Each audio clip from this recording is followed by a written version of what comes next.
নমস্কাৰ আপুনি চাই আছে মিড ডে 18 মই জয়ন্ত মাধৱ গোস্বামী আৰু বহু জল্পনা কল্পনাৰ ওৰ পেলাই আজিৰে পৰা দেশত আৰম্ভ হ'ল ইন্টাৰনেটৰ এক নতুন যুগ ভাৰতত প্ৰথমবাৰৰ বাবে আজি মুকলি কৰা হ'ল 5G সেৱা প্ৰধানমন্ত্ৰী নৰেন্দ্ৰ মোদীয়ে মুকলি কৰিলে 5G সেৱা মুকলিৰ পূৰ্বে প্ৰদৰ্শনীত অংশগ্ৰহণ কৰে প্ৰধানমন্ত্ৰী নৰেন্দ্ৰ মোদীয়ে ভাৰতীয় মোবাইল কংগ্ৰেছৰ প্ৰদৰ্শনী उपभोग करे प्रधानमंत्री गराकी।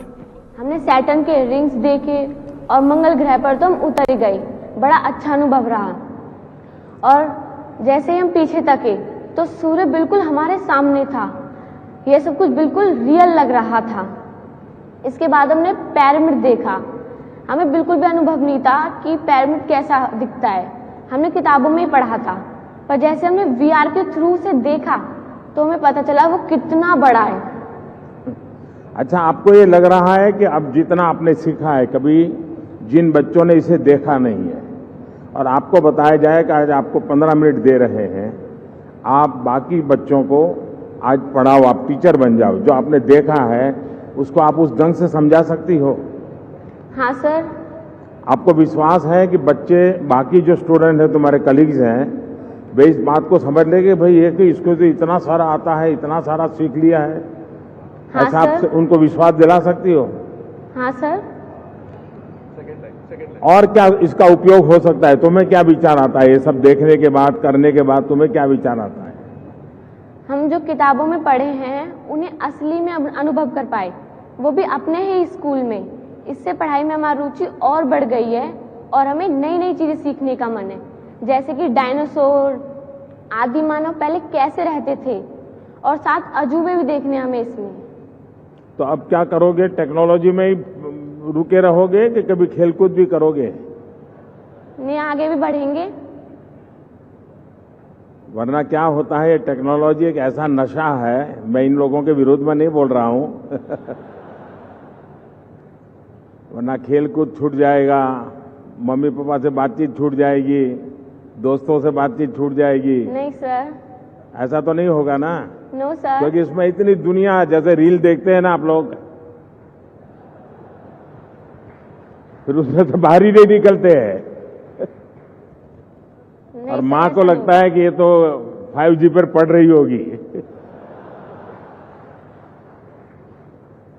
चलिए बेटे, बहुत बहुत शुभकामनाएं आपको।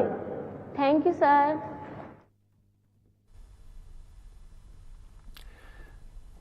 আৰু 5G মুকলি অনুষ্ঠানত ৰিলায়েন্সৰ অধ্যক্ষ মুকেশ আম্বানী দেশৰ বাবে আজি এক গৌৰৱৰ দিন 5Gৰ আন এটা নাম হৈছে 5 গোল আৰু 5Gয়ে দেশৰ বুনিয়াদ নতুনকৈ গঢ়িব 5Gয়ে ভাৰতৰ বাবে শিক্ষা আৰু দক্ষতা সুলভ কৰিব 5Gয়ে স্মাৰ্ট হস্পিটেলৰ যোগেৰে গ্ৰামাঞ্চলত উন্নত সেৱা দিব চহৰ আৰু গ্ৰামাঞ্চলৰ মাজত ব্যৱধান দূৰ কৰিব 5Gয়ে অৰ্থনীতিৰ সকলো ক্ষেত্ৰতে আধুনিকীকৰণ সম্ভৱ কৰিব ক্ষুদ্ৰ উদ্যোগকো শক্তিশালী কৰিব 5Gয়ে দৈনন্দিন জীৱনত কৃত্ৰিম বুদ্ধিমত্তাৰ সৰ্বাধিক ব্যৱহাৰ হ'ব এই 5টা লক্ষ্য পূৰণ হলে ভাৰতৰ দ্ৰুত বিকাশ হ'ব ভাৰতৰ যুৱ শক্তিৰ প্ৰতিভাৰ উন্নত প্ৰয়োগ 5G সেৱা 5Gয়ে ভাৰতত নতুন অৰ্থনৈতিক বিপ্লৱৰ সূচনা কৰিব এনেদৰে মন্তব্য কৰিছে মুকেশ আম্বানীয়ে Today is also very special because it coincides with our national celebration of Azadi Ka Amrit Mahotsav. Our beloved Prime Minister, Shri Narendra Bhai Modi ji, has shared an inspiring vision of making India a developed nation by 2047. I think of 5G as an acronym for 5 goals that fundamentally can transform our nation. First, 5G and 5G-enabled digital solutions can bring affordable and high-quality education and skill development within the reach of common Indians. This will help young Indians realize their full potential. इस दिवस है आजादी के अमृत महोत्सव के इस ऐतिहासिक कालखंड में 1 अक्टूबर 2022 ये तारीख इतिहास में दर्ज होने वाली है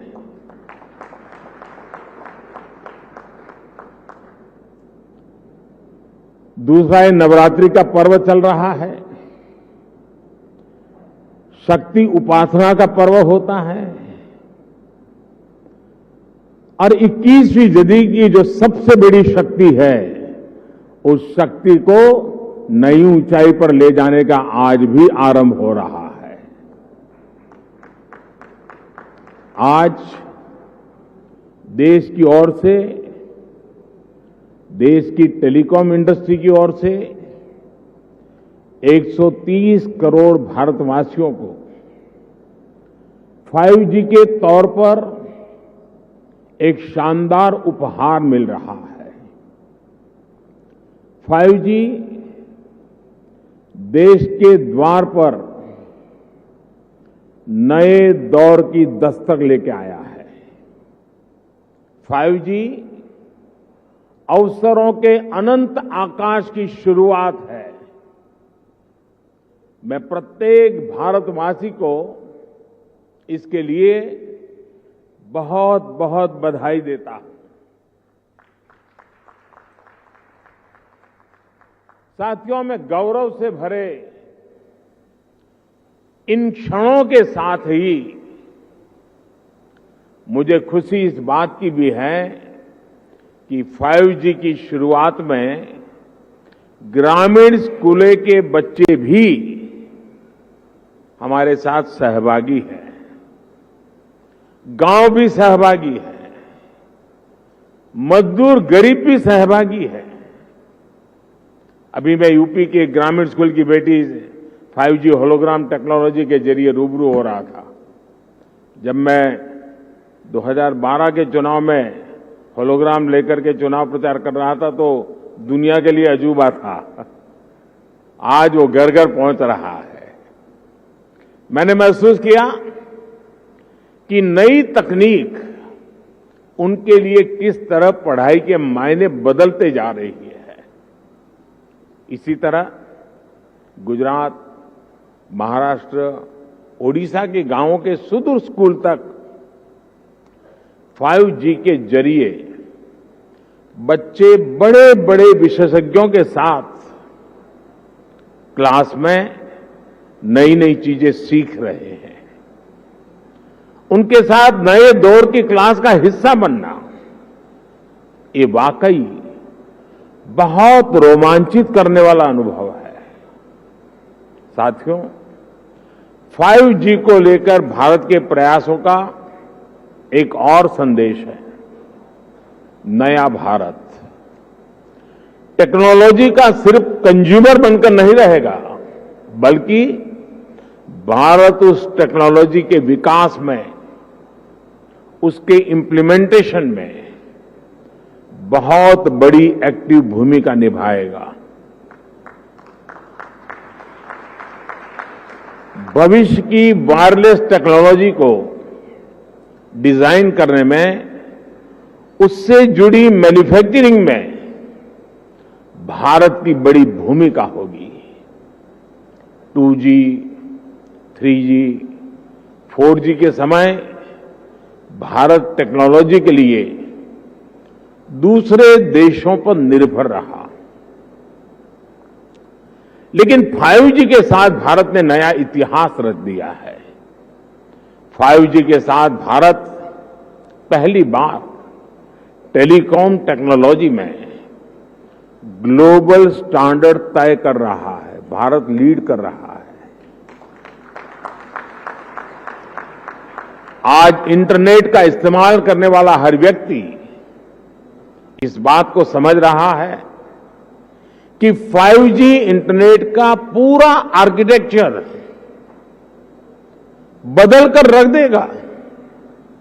इसलिए भारत के युवाओं के लिए आज 5G बहुत बड़ी अपॉर्चुनिटी लेकर आया है। मुझे खुशी है कि विकसित भारत का संकल्प लेकर आगे बढ़ रहा हमारा देश दुनिया के अन्य देशों के साथ किस तरह कदम से कदम मिलाकर चल रहा है। ये भारत की बहुत बड़ी सफलता है। डिजिटल इंडिया अभियान की बहुत बड़ी सफलता है। साथियों, जब हम डिजिटल इंडिया की बात करते हैं तो कुछ लोग समझते हैं कि ये सिर्फ सरकारी एक योजना है, लेकिन डिजिटल इंडिया सिर्फ एक नाम नहीं है, ये देश के विकास का बहुत बड़ा विजन है। इस विजन का लक्ष्य है उस टेक्नोलॉजी को आम लोगों तक पहुंचाना जो लोगों के लिए काम करे और लोगों के साथ जुड़कर काम करे। मुझे याद है जब मोबाइल सेक्टर से जुड़े इस विजन के लिए स्ट्रेटेजी बनाई जा रही थी तो मैंने कहा था कि हमारी अप्रोच टुकड़ों टुकड़ों में नहीं होनी चाहिए, बल्कि होलिस्टिक होनी चाहिए। डिजिटल इंडिया की सफलता के लिए जरूरी था कि वो इस सेक्टर के सभी आयामों को एक साथ कवर करे। इसलिए हमने 4 पिलर्स पर और 4 दिशाओं में एक साथ फोकस किया। पहला, डिवाइस की कीमत। दूसरा, डिजिटल कनेक्टिविटी। तीसरा, डेटा की कीमत। चौथा, और जो सबसे जरूरी है, डिजिटल फर्स्ट की सोच। साथियों, जब हम पहले पिलर की बात करते हैं, डिवाइस की कीमत की बात करते हैं, तो एक बात बहुत स्पष्ट है, डिवाइस की कीमत तभी कम हो सकती है जब हम आत्मनिर्भर हो। और आपको याद होगा, बहुत लोगों ने आत्मनिर्भर की मेरी बात की मजाक उड़ाई थी। 2014 तक हम करीब